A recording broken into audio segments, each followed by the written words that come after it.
भविष्यात गुजरात हे जगातील सर्वाधिक सौर ऊर्जा निर्मिती करणारे राज्य ठरेल असा विश्वास गुजरातचे मुख्यमंत्री नरेंद्र मोदी यांनी व्यक्त केला। वनराईचे संस्थापक अध्यक्ष मोहन धारिया यांनी लिहिलेल्या जागतिक कीर्तीचे भारतीय शास्त्रज्ञ या पुस्तकाच्या मराठी आणि इंग्रजी आवृत्तीचे प्रकाशन मोदी यांच्या हस्ते करण्यात आले। या निमित्ताने मोदी यांनी वनराईच्या पर्वती पायथ्या येथील कार्यालयाला भेट दिली। वनराईप्रमाणे गुजरातमध्ये नदीतील पाणी अडवण्यासाठी बांधण्यात आलेल्या बांधारा प्रकल्पाबद्दल सांगत मोदी यांनी गुजरातमधील पर्यावरण संतुलन विकास प्रकल्पाचा नवा आयाम या निमित्ताने दाखवून दिला। नैसर्गिक साधन संपत्तीचे संवर्धन आणि नैसर्गिक ऊर्जेचा अधिकाधिक वापर करत गुजरातमधील विकास प्रकल्प राबवण्यात येत असल्याचे मोदी यांनी यावेळी सांगितले।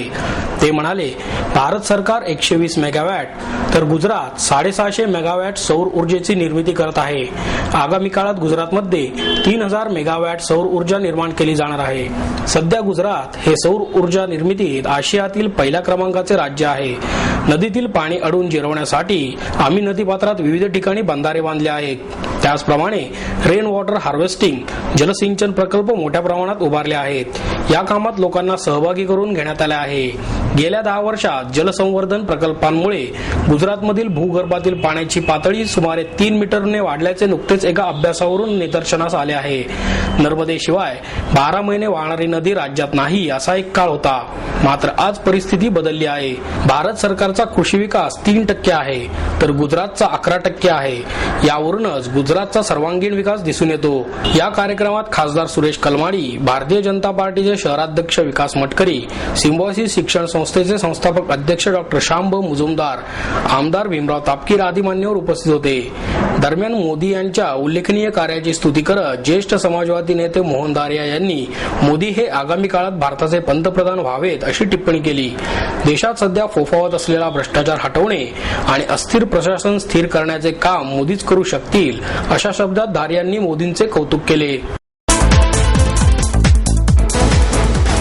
देशातील इतर ठिकाणांपेक्षा पुणेकरांविषयी माझ्या मनात अधिक चांगली भावना आहे असं वक्तव्य प्रसिद्ध गायक शंकर महादेवन यांनी केलं। शंकरराव भोई स्मृती प्रतिष्ठानच्या वतीने देण्यात येणारा स्वरगायत्री पुरस्कार शिवशाहीर बाबासाहेब पुरंदरे यांच्या हस्ते महादेवन यांना प्रदान करण्यात आला। प्रसिद्ध अभिनेत्री अलका कुबल, गायक सईदुद्दीन डागर, चंद्रशेखर गाडगीळ, डॉ. वसंतराव भगली, पोलीस उपायुक्त ज्ञानेश्वर फडतरे, भोई प्रतिष्ठानचे अध्यक्ष डॉ. मिलिंद भोई यावेळी उपस्थित होते।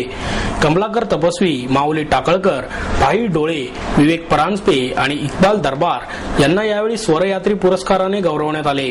भोई प्रतिष्ठानच्या संकेतस्थळाचे उद्घाटनही यावेळी महादेवन यांच्या हस्ते करण्यात आले। महादेवन म्हणाले, पुणेकरांकडून आजवर मिळालेले प्रेम माझ्यासाठी मोठी भाग्याची गोष्ट आहे।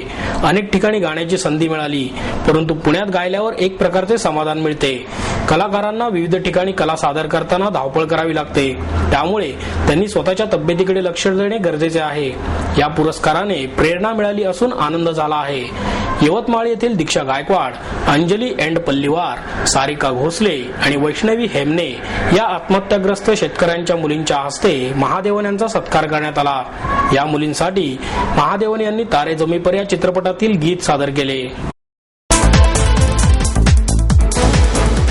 देशाच्या राजकारणात विविध पदे भूषविलेल्या यशवंतराव चव्हाण यांच्यासारखा नेता पुन्हा होणे शक्य नाही असे मत ज्येष्ठ पत्रकार मधुकर भावे यांनी व्यक्त केले। अखिल भारतीय नाट्य परिषद पुणे शाखेच्या वतीने यशवंतराव जन्मशताब्दी वर्षानिमित्त ज्येष्ठ पत्रकार मधुकर भावे यांच्या व्याख्यानाचे आयोजन करण्यात आले होते। साहित्यिक सुसंस्कृत राजकारणी यशवंतराव चव्हाण या विषयावरील व्याख्यानात भावे यांनी यशवंतराव चव्हाणांच्या जीवनातील अनेक पैलू उलगडवले।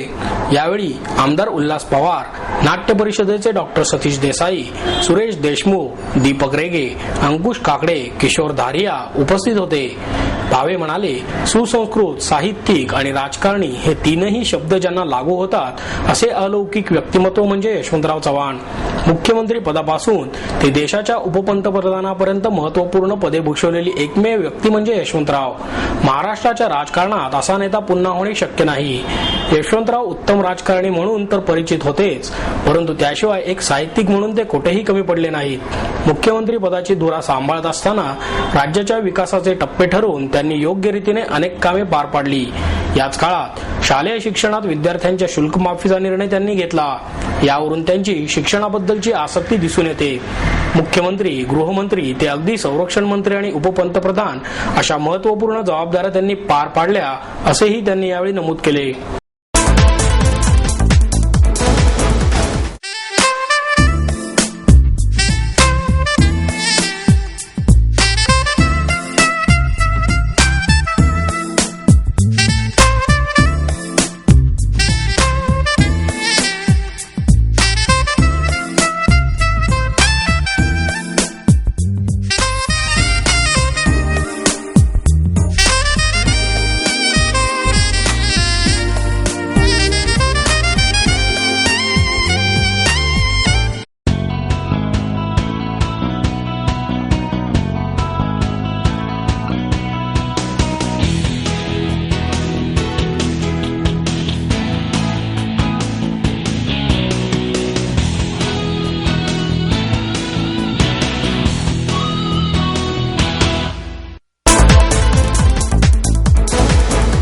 गणेश कला क्रीडा मंच येथे पुना गुजराती बंधू समाजाच्या शताब्दी महोत्सवाचे उद्घाटन गुजरातचे मुख्यमंत्री नरेंद्र मोदी यांच्या हस्ते संपन्न झाले.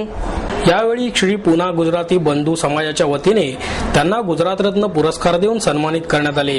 यावेळी जिग्नेशभाई शहा, वनराईचे अध्यक्ष मोहन धारिया, श्री पुना गुजराती बंधू समाजाचे अध्यक्ष नितीन देसाई, उपाध्यक्ष चंदूलाल शहा, कार्यकारी विश्वस्त भरत शहा, हरिभाई शहा, हिराबाई चोकावाला, नयनेश दंदू आदी उपस्थित होते. मोदी म्हणाले, देशाचा कृषी विकास दर 3% आसपासही नाही.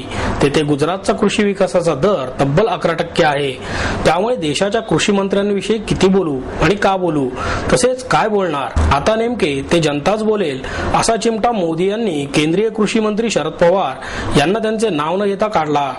विकास केवळ भावनांवर होत नाही, त्यासाठी वस्तुनिष्ठताही हवी असते असेही त्यांनी यावेळी सुनावले. मोदी पुढे म्हणाले, कापसावर निर्यात बंदी घालून केंद्रातील शासनाने देशाचे आणि पर्यायाने शेतकऱ्यांचे 15,000 कोटी रुपयांचे नुकसान केले आहे. कर्जबाजारीपणामुळे महाराष्ट्र, आंध्र प्रदेश या ठिकाणचा शेतकरी आत्महत्या करत आहे. गुजरातचा विकास सहजासहजी झालेला नाही. 6 कोटी गुजरातवासियांनी याकरता अहोरात्र कष्ट घेतले आहेत. विकास हा नुसत्या भावनांवर होत नाही, तर त्याकरता वस्तुनिष्ठता आवश्यक असते. अनेक संकटांना तोंड देत गुजरातने विकासाला सुरुवात केली. गुजरातमध्ये आज 24 तास वीज उपलब्ध आहे. देशाच्या अर्थसंकल्पामध्ये फक्त 30% पैसा विकासावर खर्च करण्यात येतो. याउलट गुजरात राज्यामध्ये 67% पैसा केवळ विकासावरच खर्च केला जातो. गुजरातमध्ये पंचवार्षिक योजनांचे योग्य प्रकारे नियोजन करण्यात आले असल्याचे त्यांनी स्पष्ट केले. यापूर्वी गुजरातच्या मुलांना शिक्षणासाठी बाहेर जावे लागत होते. आता आमच्या मुलांना शिक्षणासाठी बाहेर जावे लागत नसल्याचे मोदी यांनी सांगितले. यावेळी मोदी यांच्या हस्ते जिग्नेशभाई शहा यांना गुजरात गौरव पुरस्कार प्रदान करण्यात आला. आप कल्पना कर सकते हैं कि इस देश को कैसे चलाया जा सकता है. हमारे यहां, अब आपके यहां किसान आत्महत्या करता है, आप जानते हैं, भली बात है. महाराष्ट्र का किसान भी कपास की खेती करता है, गुजरात का किसान भी कपास की खेती करता है, आंध्र का किसान भी कपास की खेती करता है, कॉटन की खेती करता है. आंध्र का किसान आत्महत्या कर रहा है, महाराष्ट्र का किसान आत्महत्या कर रहा है, गुजरात का किसान आत्महत्या नहीं कर रहा. क्यों? कॉटन वो भी पैदा करता है. 2001-2 में गुजरात में कॉटन का प्रोडक्ट था 23 लाख बेल, 23 लाख गांठ कॉटन का उत्पादन था. आज इस बार कितना है? इस वर्ष कॉटन का उत्पादन है 1,23,00,000 गांठ. वही जमीन, वही किसान, वही खेत, वही कॉटन. दुनिया बदली जा सकती है दोस्तों. दम चाहिए.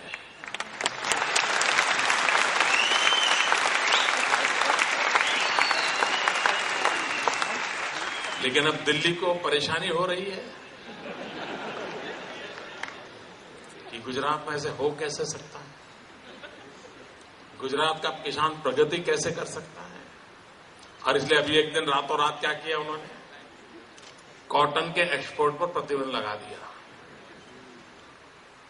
गुजरात के अंदर किसान जब कॉटन की खेती करता है, फसल खेत में होती है, दुनिया के देशों के लोग खेत में आकर के देख करके उनके साथ सौदा करते हैं और फिर गुजरात का किसान अपना माल चीन के बाजार में पहुंचाता है। और आज भी चीन के बाजार में किसी को भी अपना कॉटन बेचना है तो गुजरात शब्द बोलना पड़ता है।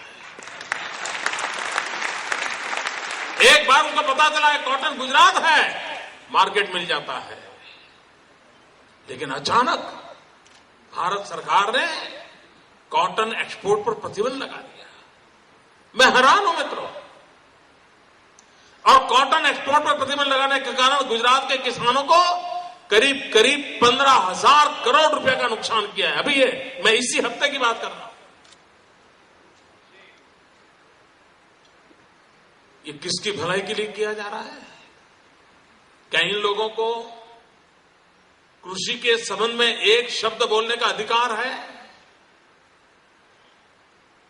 जो किसान इतनी फसल पैदा कर रहा है, जो देश की इकोनॉमी को मदद कर रहा है, फॉरेन एक्सचेंज कमा के ला रहा है, आप उसको एक प्रकार से रातों रात। और इसके कारण दुनिया के बाजार में क्या हुआ है? पिछले साल भी उन्होंने ऐसे ही किया था। फिर जन आंदोलन खड़ा हुआ तो फिर उन्होंने प्रतिबंध हटाया और तब तक उनको करीब 6,000 करोड़ का घाटा हो चुका था। अभी फिर से किया, फिर आंदोलन चलेगा, पता नहीं वो क्या करेंगे। लेकिन उसके कारण दुनिया के बाजार में क्या होता है? नोकरीसाठी घराबाहेर पडण्यास विरोध करणाऱ्या सासूच्या डोक्यात लोखंडी बत्ता घालून आणि चाकूने गळा चिरून सुनेनेच खून केल्याचे उघडकीस आले आहे। कोथरूड गावठाणातील मयूर कॉलनीत 13 मार्च रोजी हा प्रकार घडला होता। या प्रकरणी पोलिसांनी श्वेता उदय शेलारका हिला अटक केली आहे। प्रथम वर्ग न्यायदंडाधिकारी SS बोस यांनी तिला 26 मार्च पर्यंत पोलीस कोठडीत ठेवण्याचे आदेश दिले आहेत। परिमंडळ 1 चे पोलीस उपायुक्त ज्ञानेश्वर फडतरे याबाबत म्हणाले, शोभा लक्ष्मण शेलारका यांचा मंगळवारी सायंकाळी 7:15च्या सुमारास मयूर कॉलनीतील सरिता अपार्टमेंट मधील राहत्या घरात डोक्यावर जड वस्तूने प्रहार करून खून झाला होता। तसेच त्यांच्या डोक्यावर आणि गळ्यावर चाकूने तब्बल 27 वार करण्यात आले होते।